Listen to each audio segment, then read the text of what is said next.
We want to call to order this special meeting of the Bowling Green Board of Commissioners for April 21st, 2020 at 2 p.m. I'll call the roll. Commissioner Dana Beasley Brown. Here. Commissioner Joe Denning. Here. Commissioner Slim Nash. Here. Commissioner Sue Perrigan.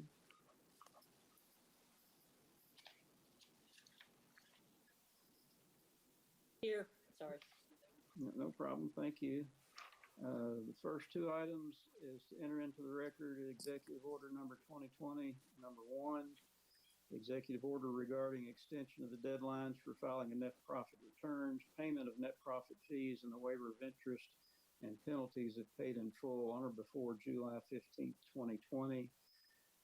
That was done at the request of Finance after consulting with the city attorney, recognizing that accounting firms would not be able to meet with their clients in a timely fashion until they figured out how to do other things like we're doing here today.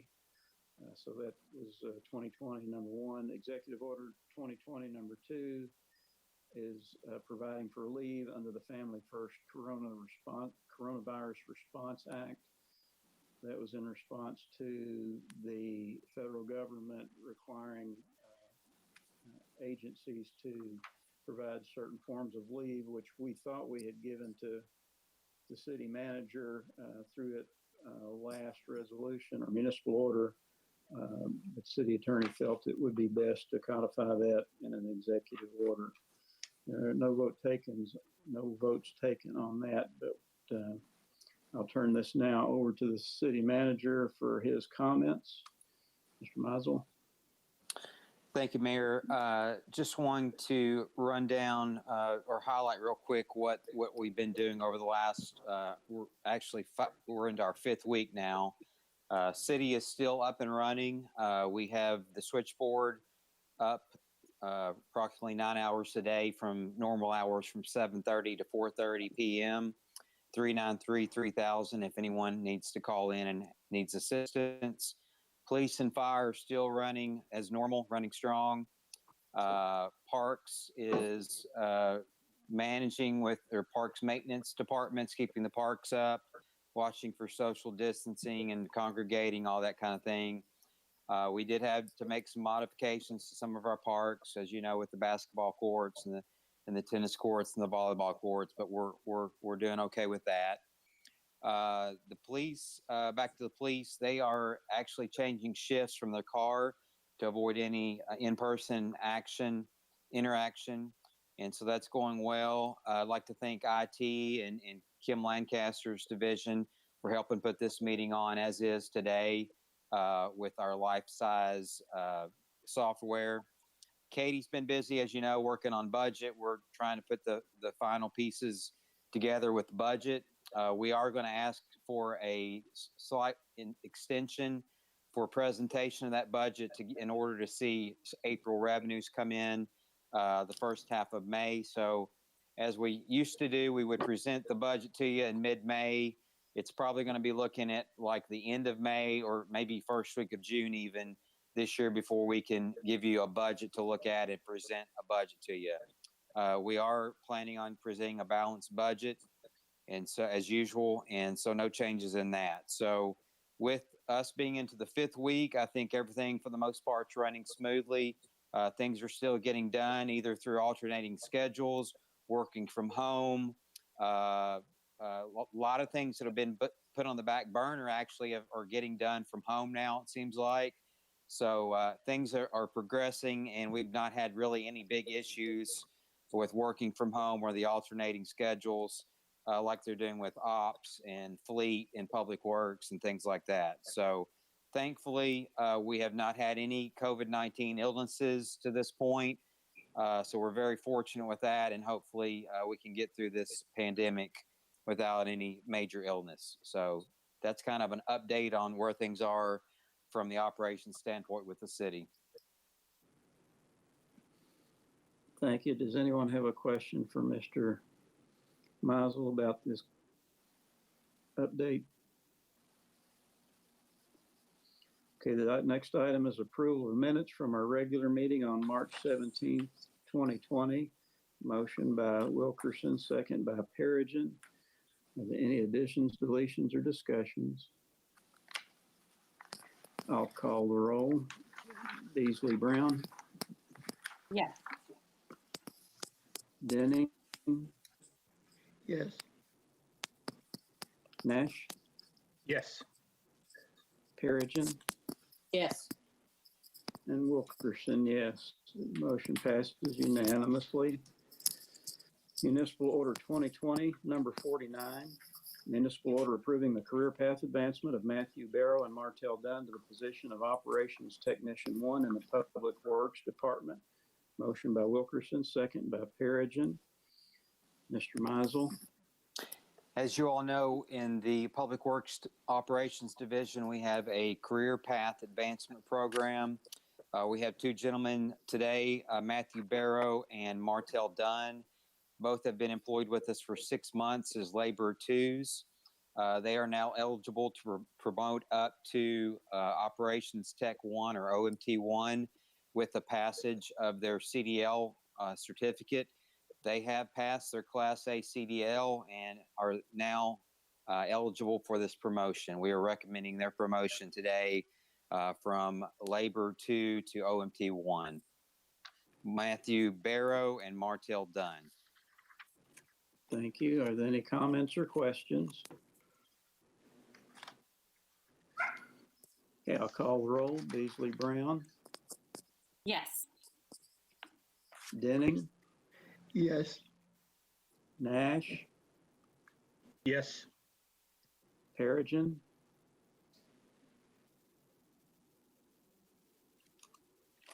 I didn't hear it, Sue. I'm sorry. Yes. And Wilkerson, yes. Motion passes unanimously. Municipal Order 2020, number 50. Municipal order approving the probationary appointment of Zane Martin to the position of staff accountant in the Finance Department. Motion by Wilkerson, second by Perigin. Mr. Meisel. Yes, we've had a recent retirement, Judy Nash. Judy Nash was with us for over 34 years. And I personally got to work with her starting out in 2002 when I came on board with the city as city treasurer. Judy was a long-time, devoted, loyal employee for the city, would drive an hour to and from work most of those years in her service to the finance department. So I want to congratulate Judy with her retirement. And with that retirement, we have an opening in a staff accountant position.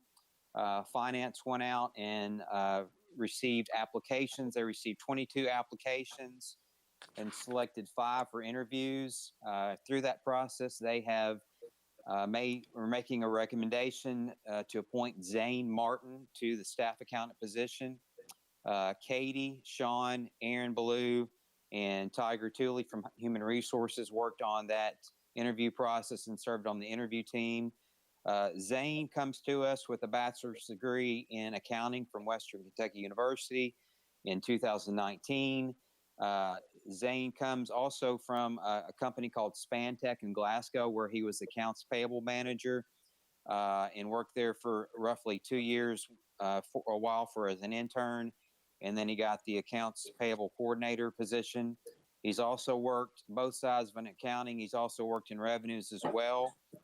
Based on his education, his experience, he had a governmental accounting course at WKU and really did well with that. Based on his interpersonal and organizational skills, he was adjudged to be the best candidate for this position, and we are recommending his approval for the staff accountant position in finance. If you have any questions, Katie's online with us too, can answer any questions. Are there any comments or questions? I'll call the roll. Beasley Brown, Yes. Denning, Yes.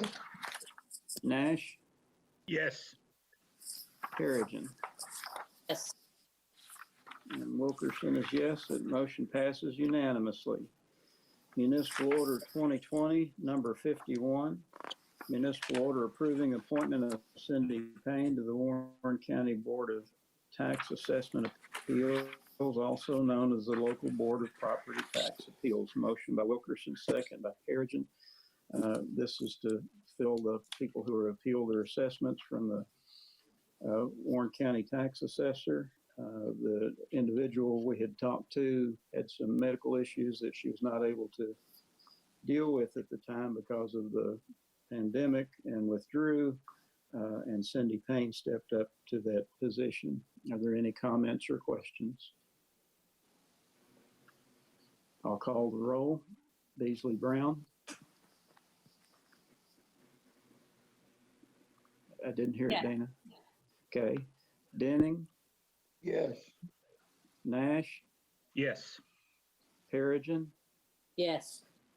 Wilkerson, yes. Motion passes unanimously. Municipal Order 2020-52 is a municipal order approving the appointment of Pamela Napier and reappointment of John Ward to the Bowling Green Audit Committee. Motion by Wilkerson and second by Perigin. This order reappoints John Ward, who has served a term on there with Mr. Denning as the board appointee. And Pamela Napier comes to us from a relocation team. Oh, excuse me, I'm sorry. Takes the position of Jeff Stein, who moved to another committee.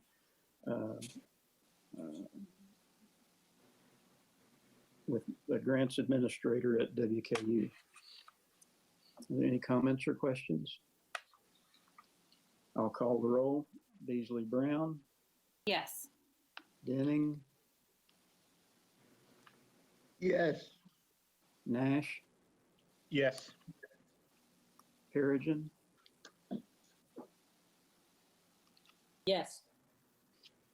and Wilkerson, yes. The motion passes unanimously.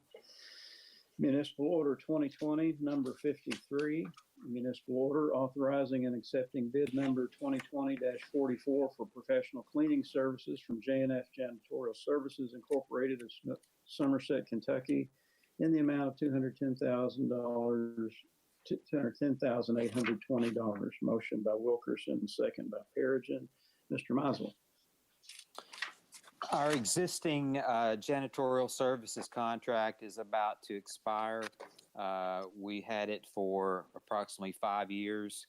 We went out to bid back in March to rebid this service. This contract would provide cleaning services for 9 buildings, 9 facilities, which include City Hall Annex, City Care Center, Public Works Admin Building, the Police Department, Operations, Fleet, the NCS Building, and Landscape. We are going to procure services for daily, weekly, monthly, quarterly cleaning task. We are mandating that they provide their own cleaning supplies. We got 4 bids in on this bid. 2 were determined to be non-responsive. The other 2, one from J&F Janitorial, the other one from Facilities Management Services, were evaluated, and based on the evaluation criteria of 50% cost, 30% references, and 20% experience, J&F Janitorial Services was judged to be the right company for the job. This new contract will be for 1 year with the option to renew for 4 additional years. J&F Janitorial is our current provider, and they were deemed to be the best of the ones that came in.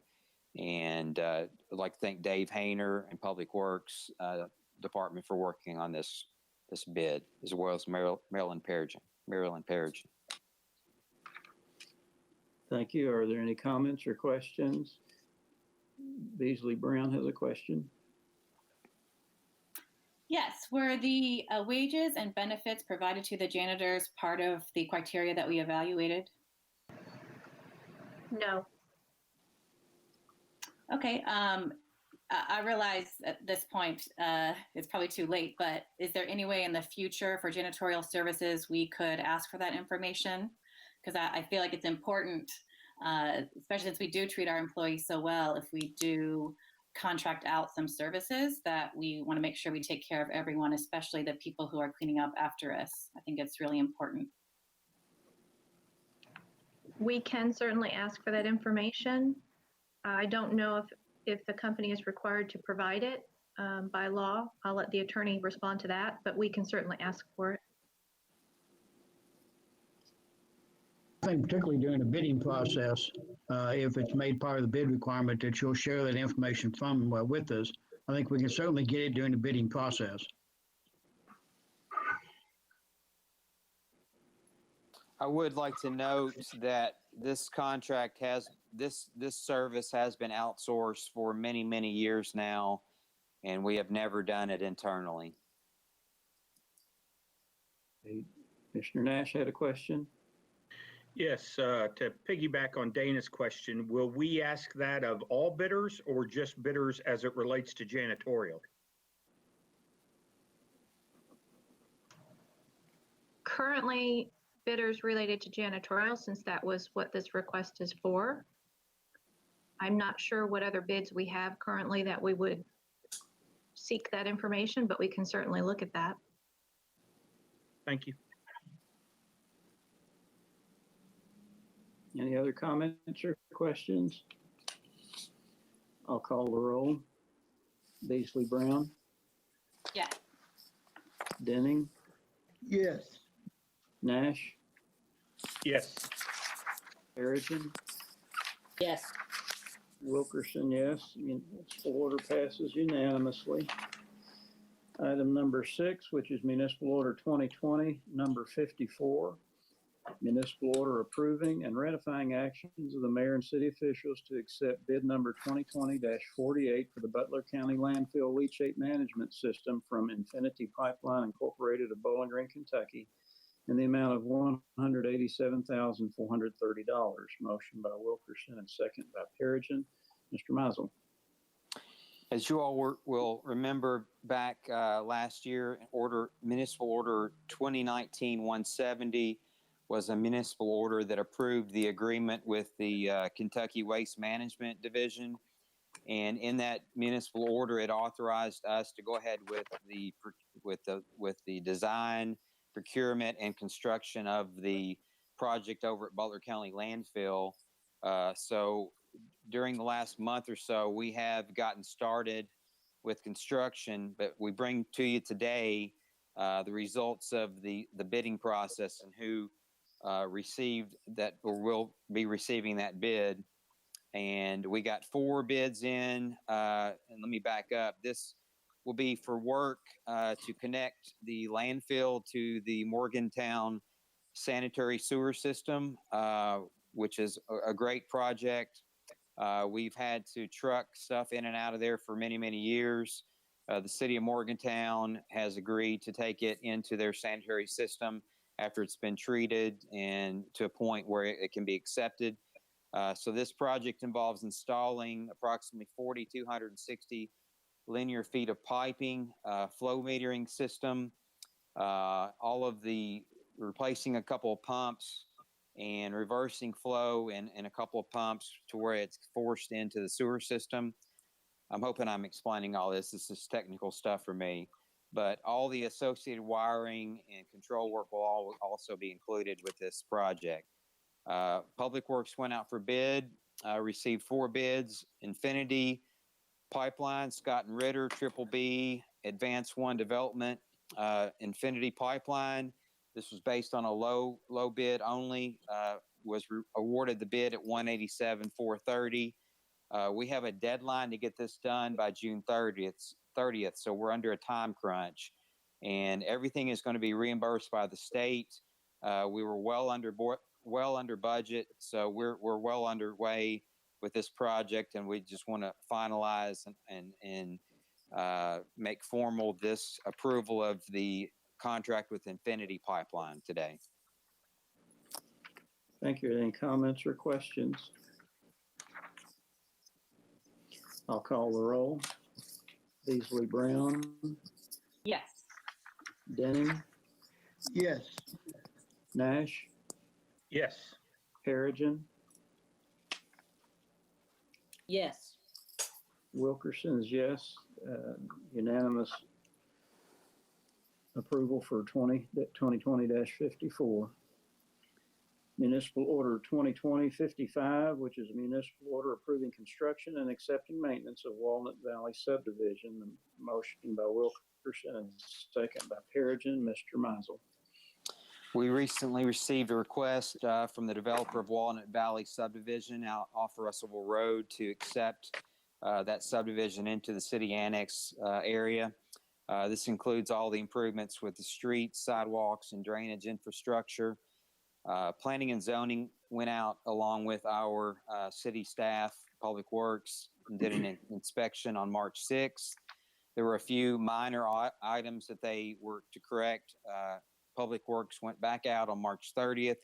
Everything was in proper order, and we are accepting approximately almost 2,200 linear feet of roadway with sidewalk and curb and gutter. Everything is included in your packets. It shows a map of the area, what we're getting ready to accept, and we recommend acceptance of this subdivision, Walnut Valley, off Russellville Road. Thank you. I think Mr. Nash has a question. I do, Mr. Mizel. I noticed that the drainage basin is not going to be the responsibility of this city because it'll remain private. Who will then be responsible for maintaining it, the mowing and things like that we often get complaints about? And will there be a set schedule with which they have to mow that would be similar if the city took it in? I may have to get back to you on that, but there will either be a homeowners association. It's under a private deed, private ownership, according to the memo, and will be maintained by that private owner. But I will confirm that it is under an HOA, or the private owner one is going to maintain that with Mr. Meredith. Okay. A And follow-up question. I'll send that out to all of you. Thank you. Good question. A follow-up question as it relates to HOAs. In talking with Ben from Planning and Zoning, HOAs dissolve, change, move on, and different things happen to them over the years, and there's no legal element to them as it relates to planning and zoning for enforcement, or the city for enforcement of things like this. So I think it's important that if it is an HOA, that we put some other measure in place to ensure that if the person who holds the HOA together moves away, that all the things that the HOA should be doing continue. Give me a second. Let me look at the map. It's lot 7 on the map, right? Yes. Is that, can you point me to where that is? It is. I see it. I see it at the bottom. Yep. Okay. It's that long rectangle, right? Yes, sir.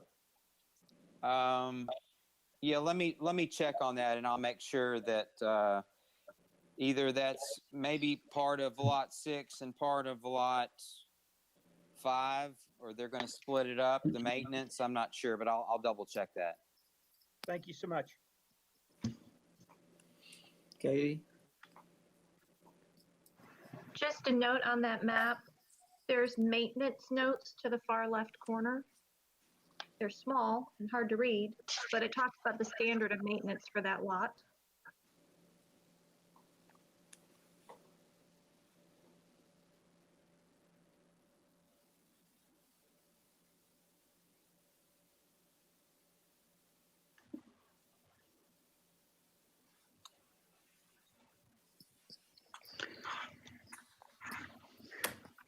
Katie? Yes, Mr. Slim. Yes. May I go ahead, Mayor? Yes. Katie, I don't see where it specifically references lot number 7. You can't hear you when you turn your head away. I said, I don't see where the notes specifically reference lot number 7. I may be missing that. I see where it references maintenance for everywhere. I guess my real overarching question is, who becomes responsible for it if the city's not involved? So if, whenever hopefully that time never comes, but if it does, and those citizens call somebody on the city commission or somebody on city staff, whoever those persons may be, what's the recourse if we find out it's an HOA, or if the person who lives at lot 5 is supposed to maintain it, but that person has now moved away and they're no longer maintaining things? That's the real question for me anyway. Thank you. Okay, Mayor, Yes. Commissioner Nash.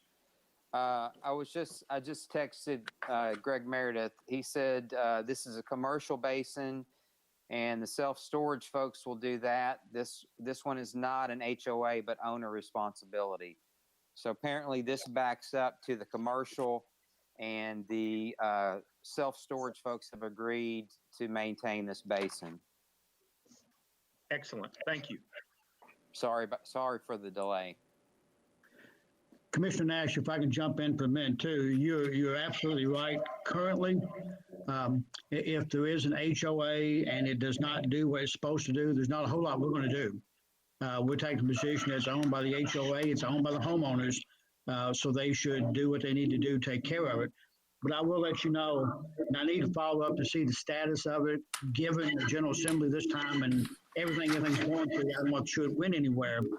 At one time, there was a proposed bill legislation this term to deal with HOAs, to actually set up the ability of courts to appoint receivers to take over the management responsibility of HOAs who don't do their responsibilities. I'm not sure where that legislation went this time, but I think if it doesn't this time, KLC was promoting it and supporting it. I think EVA didn't get through this time, and I'll try to follow up to see what happened to it. But if not this time, I think it'll come back again as well, because that's an issue, not just us, that's an issue all across the state.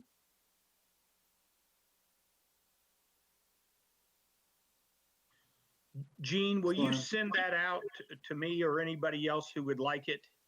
I'd like to look at that information. I can certainly do that. Thank you. Are there any other comments or questions? I'll call the roll. Beasley Brown, Yes. Denning, Yes. Nash, Yes.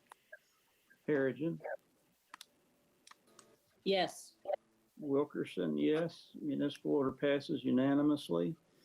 Municipal order 2020-56, municipal order approving a job development incentive program employee withholding credit agreement with Performance Feeds LLC. This one is Wilkerson, and second by Perigin. I'm sorry. Go ahead, Jeff. sorry about that. This one is just now coming to fruition. It was one that was brought to our Job Development Incentive Committee back in November of 2016. Katie's been following up on several of these type, but this is an incentive for Performance Feeds LLC. They are proposing 30 new jobs, getting ready to go online with those here soon, if they haven't already. This was a $2.3 million capital investment with, as I mentioned, 30 new jobs. They would get 1% withholdings credit for 10 years from the city with a match of 3% for the state. This incentive is worth approximately $140,000 to Performance Feeds and would generate about $119,000 over the next 10 years to the city. As usual, the incentive term would not begin until the state gives us notice that they have activated them on the state side. Katie, do you have anything to add? Are there any comments or questions? I'll call the roll. Beasley Brown, Yes. Denning, Yes. Nash, Yes. Perigin, Yes. Wilkerson, yes. Municipal order passes unanimously. Municipal Order 2020-57, municipal order approving amended and restated workforce coordinator agreement among the City of Bowling Green, Warren County, and Bowling Green Area Chamber of Commerce. Motion by Wilkerson and second by Perigin. Mr. Mizel. Since 2014, before the Workforce Development Board was ever established, we established this position at the chamber jointly with the county, where we pay half, they pay half. It's worked very well.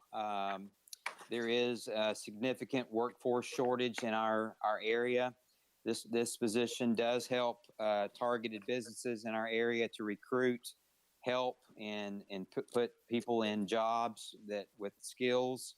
If they don't have the skills, I think they send them to the Workforce Development Board to run through their programs and get them trained up to get them suited for these jobs that are out there. The chamber realized this agreement ran out earlier, just a few months ago, and has requested us in the county to re-up on this. It's a 2-year agreement where we would help fund this position at the chamber to work and coincide with the Workforce Development Board, working together to place our people in jobs. I think Commissioner Beasley Brown had a question pertaining to Exhibit A in your packets, where it's the information that they're going to track. I think the question was, are they going to be able to track like I can't say the word ethnicity and race. I'm struggling. And we checked with the chamber.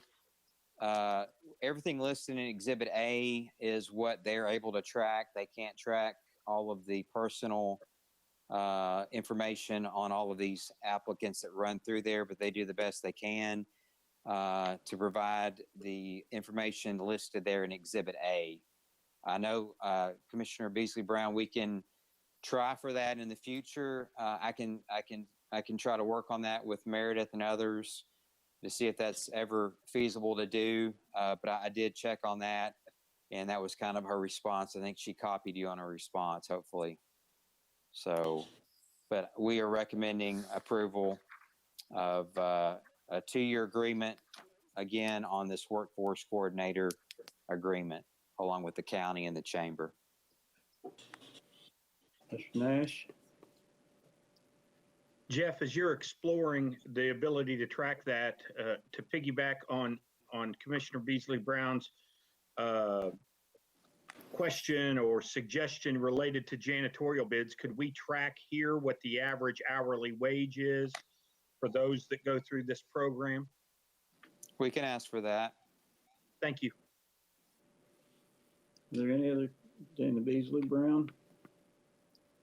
Thank you, Mayor. Yeah, I had asked if we could track the gender and race, ethnicity, and then the hourly wage and benefit package that they had before receiving this assistance, and then their wage and benefit package after working with this coordinator. And then when I spoke with Ms. Radansky at the chamber, she explained to me that what this coordinator does is a connector for the Workforce Development Board. So that's why they can't collect this individual data, because what they do is they are the ones who are working with the employers. And so they have the employers then knowing what openings do we have. Then they work as a connector to the Workforce Development Board, who does have all that information about the clients they work with. So that's the reason why they couldn't track that, is because they're not working with individuals. They're working with the employers, letting the Workforce Board know what the openings are. So we really need to get this. You want this information to come from the Workforce Development Board? It sounds like that's who may be able to give us that, yes. Okay. Is there any other question or comment? I'll call the roll. Beasley Brown, Yes. Denning, yes, Nash, Yes. Perigin, Yes. Wilkerson, yes. Municipal order passes unanimously. Municipal Order 2020, number 58, municipal order approving payment in lieu of taxes agreement among the City of Bowling Green, the County of Warren, the Board of Education of Warren County, and Crown Cork and Seal USA Incorporated, related to the construction and installation of an industrial facility in the City of Bowling Green. Motion by Wilkerson, second by Perigin. Mr. Mizel. As most of you all were there at the ribbon cutting, Crown Cork and Seal is building approximately $150 million doing a capital investment up there in the Trans Park, and are going to bring 126 new jobs up there starting out. With that, they are doing an industrial revenue bond issue to be able to finance that project. And along with an industrial revenue bond usually comes a tax abatement. It comes off the roll because it's under an IRB. And so with that coming off the tax roll, most of the time companies are willing to do what we call these pilot agreements, payment in lieu of tax agreements. So Crown Cork and Seal has fortunately agreed to do one with us and the county, like others have done. And part of this agreement provides them with a 50% abatement of property taxes for the first 10 years of the debt service or the industrial revenue bond term. The next 11 through 20 years would be at a payment of 75%. So we would get 75% those last 10 years. Neither of the school systems are affected by this IRB issue. They both get 100% of, or the county schools would get 100% of their property taxes. Section 8 in the agreement, I'll point you to that, does have some adjustments for not meeting the jobs goal, and if they reach certain thresholds or don't reach certain thresholds, this tax abatement does decrease based on that schedule on page 4, section 8 of the agreement. So there is some teeth to this if they don't meet their projected job requirements. So I'll be happy to answer any questions. I'd like to thank Gene was heavily involved with writing this and getting it together. Gene can also answer any of your questions you may have. Are there any, Perigin first? Yeah, I just wanted to say that, in going to the ribbon cutting and the groundbreaking for Crown Cork and Seal, these are careers. These are high paying, very, very good jobs. And I'm just really proud that they chose Bowling Green. That's all I really wanted to say. Beasley Brown. Yes, I would concur with Commissioner Perigin that I'm really excited about this company coming. My question is about the Warren County Board of Education. They are listed in this agreement, and I was trying to find if they were exempted at some point, and I just couldn't find it in here. And I had just never seen that before where the Board of Education was listed. And so I just wanted to just confirm that they are not one of the ones who are a part of the pilot. No, they're listed. They're listed on page 1, and as you'll see on page 3 under the little schedule there, the first year 1 through year 10, 50-50 for county and city, and you'll see 100% under the school district column. In years 11 through 20, it's 75 for county and city, and 100% for the school district. That's on page 3, section 3. And they were also signing off on the agreement, their signature to the agreement. They're party to the agreement. That is their school tax, correct? Their property tax, school property tax, not their withholding. I understand. I'm talking about Okay. school property tax. Correct. Are there any other comments or questions? I don't know, did that answer Dana's question? I don't know that she got an answer that she's looking for. Dana? Well, I can't find, if I'm looking at our for some reason, maybe the pages aren't lining up.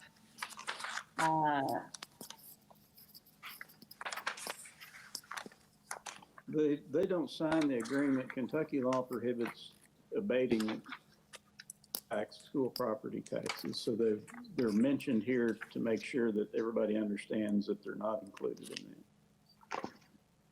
But Mayor, they are a party to the agreement, and they are signing the agreement on the last page. And they, I'm trying to think, Ashley, somebody's already signed it. I forgot who it was today, but Warren County Board of Education will be signing this agreement. Yes, the Warren County Board of Education has already signed the agreement. But these pilot. I don't have their signature block on my pages. So is it, if I'm looking from the very top of our packet, how many pages down from the municipal order is the schedule?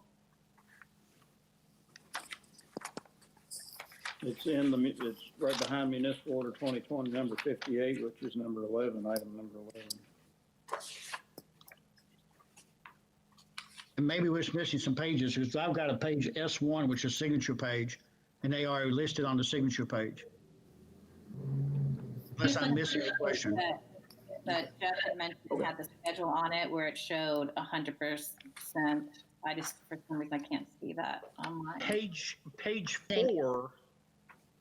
four of the, I'm working off a paper copy, and I think you're working off the electronic copy, but it's page 4 of the payment in lieu of taxes agreement is where the schedule is.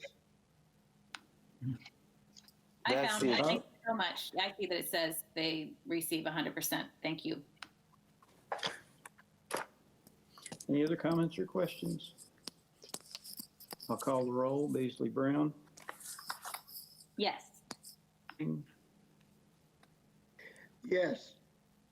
Nash. Yes. Perigin. Yes. Wilkerson, yes. Municipal order passes unanimously.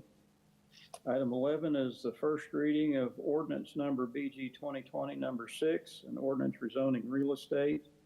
Ordinance rezoning tracts of land containing 1.9174 acres from general business to RM4 multifamily residential located at 0 Worth Way, presently owned by Baker and Hilliard Incorporated and Russell and Francis Hurd, with Hillview Place LLC as the applicant. And again, this is a first reading. This was a recommendation, motion by Wilkerson, second by Perigin. This is a unanimous recommendation from the Planning Commission for rezoning to add more apartments than were permitted previously on that area. Are there any comments or questions? I'll call the roll. Beasley Brown. Yes. Denning. Yes. Nash. Yes. Perigin. Wilkerson, yes. First reading passes unanimously. It'll be up for second reading at the next commission meeting. Item number 12 is a second reading of ordinance BG 2020 number 5, an ordinance of rezoning real estate. Ordinance rezoning 2 tracts of land containing 1.22 acres from heavy industrial to RM4 multifamily residential to highway business located at 701 and 711 Boat Landing Road, presently owned by Mugat Ram Incorporated, for second reading. Motion by Wilkerson, second by Perigin to put it on the floor. Again, this is a unanimous recommendation from Planning and Zoning for that rezoning request. We had some discussion last time. Is there any further discussion or comments? I'll call the roll. I'm sorry, Nash, go ahead. Sorry about that, Mayor. I have a question that I think is probably best for Jean, but I welcome anybody's input. When I was reading through the documents on the memorandum, there was a paragraph